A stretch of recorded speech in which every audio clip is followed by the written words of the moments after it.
دل ہر جگہ نہیں لگتا، اچھا ہر کوئی نہیں لگتا، غلط بات بھی صحیح ہر کسی کی نہیں لگتی، آواز بھی ہر کسی کی دل کو اچھی نہیں لگتی، مختصر یہ محبت ہر کسی سے نہیں ہوتی۔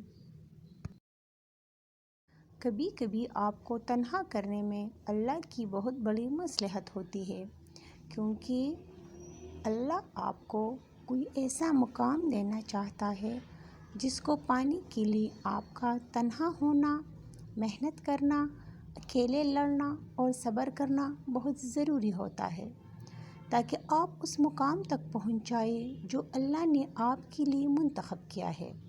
کیا آپ کو پتہ ہے سونا جب جلتی ہوئی بتی میں ڈالا جاتا ہے تو وہ کندن بن کر نکلتا ہے؟